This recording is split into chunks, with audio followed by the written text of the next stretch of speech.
Good evening, and trust you're keeping well.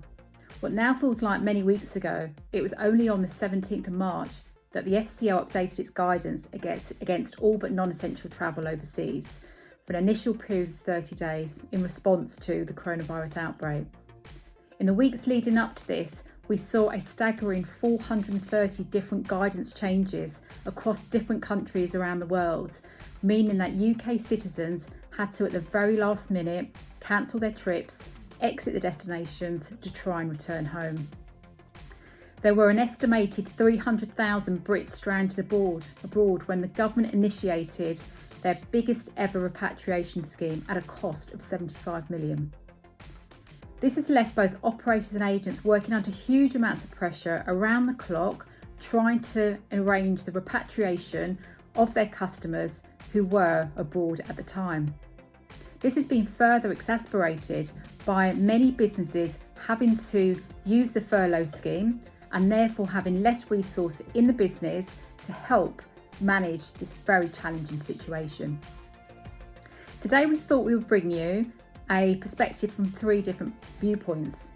Firstly, Ken McLeod, who many of you will know, was himself stranded abroad, not a Brit abroad, a Scot abroad, on a cruise ship at the time, and we talked to him about his views from a traveller's perspective. We'll then talk to Jake Goodenough from Destination Lounge, who gives us an agent's view.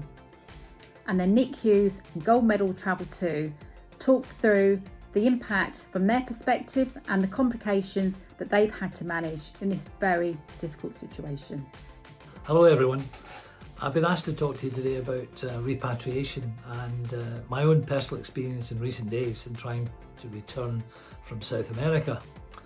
I and my partner joined the Celebrity Eclipse in Buenos Aires on the 1st of March and sailed through Uruguay, Argentina, and round the Horn into Chile, and we're due to finish our cruise, our 14-day cruise in San Antonio and fly home from Santiago.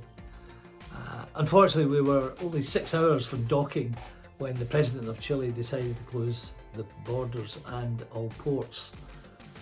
We then sat off the coast of Chile for 4 days, whilst the US State Department and Celebrity Head Office tried to negotiate with the Chilean government, unfortunately to no avail, and the captain then advised us that we could only port in San Diego in the USA, and that we would need to sail there and it would take us 10 days. This came as a bit of a shock to many of the passengers, and of course there was a great deal of consternation. Celebrity did their very best in opening up the Wi-Fi so people could contact home without any problem, and contact relatives, businesses, and anybody else they needed to rearrange some arrangements. Celebrity also told everyone right from the start that they would fly everyone home at their expense, and therefore this alleviated many of the pressures that would have been put on the passengers and indeed the Celebrity in trying to consider everybody's concerns. So we sailed for 10 days, and many of the passengers on the liner enjoyed themselves, but in talking to others I realised how many passengers had real concerns back at home. Some had medical procedures or operations to go through, some had businesses that were in dire trouble and were failing, some had even their own wedding to go to.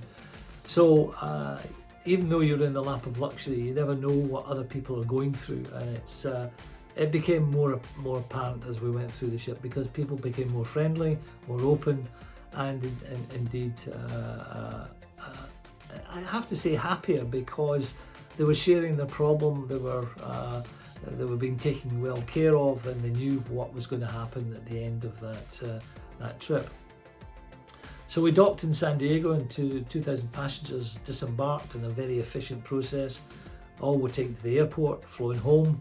We were provided by Celebrity with a Virgin Atlantic charter for the 300 Brits on board, and we arrived in Heathrow on Tuesday morning.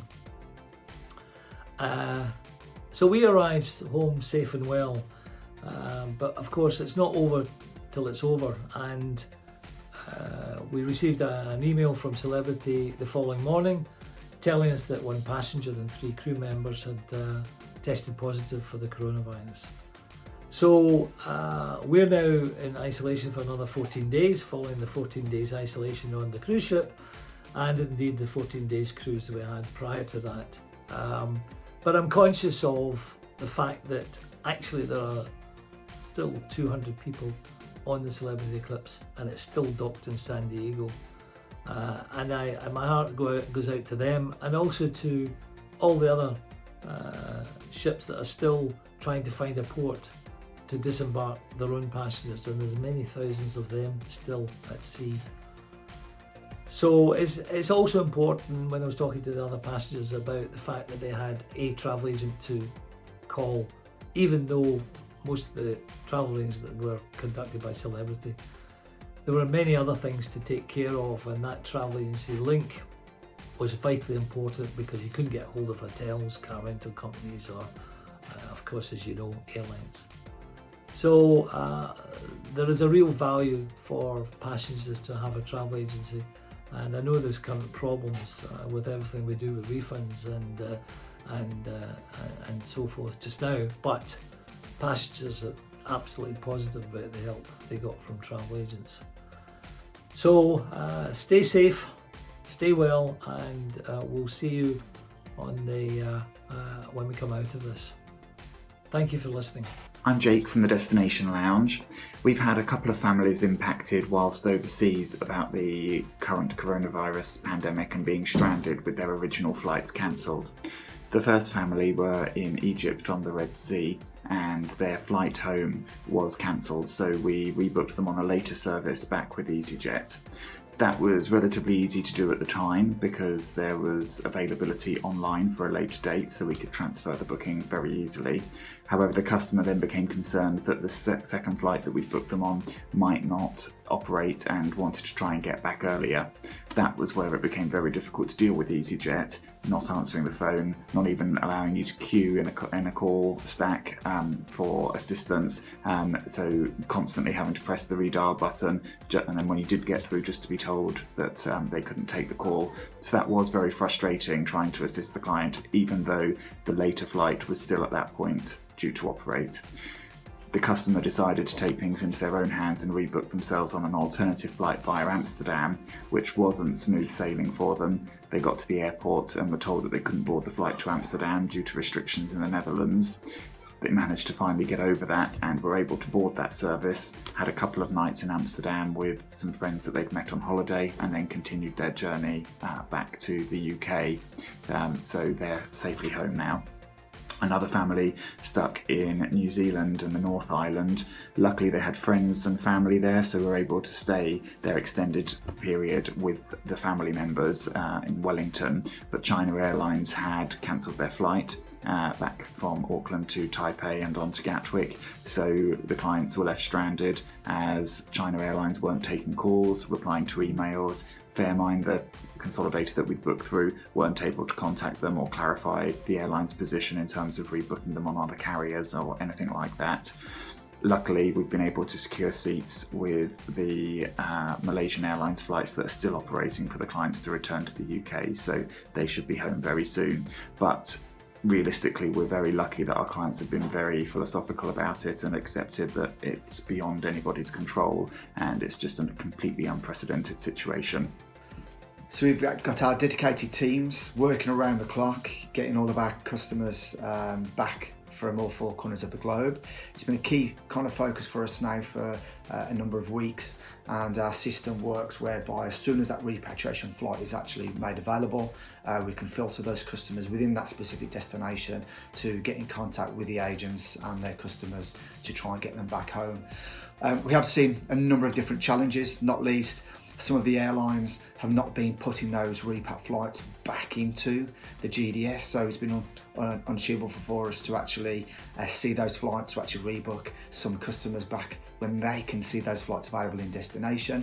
We've also seen that the FCO have been running some repatriation flights that aren't the normal commercial flights, and again, we hadn't necessarily had access to those either. Within New Zealand, we've seen the government obviously stopping all travel. That's impacted customers who are travelling in either North or South Island to not allowing them to get back to their original gateway. We also have 4 customers still on the Zaandam, and thankfully, along with the Rotterdam, the US government have now given them permission to actually get into Fort Lauderdale today, so we'll get those on that charter flight. It's already been arranged soon. A big shout out to both Singapore and Qatar Airways. They've both been really, really strong with regards to their repatriation, so a big shout out to them.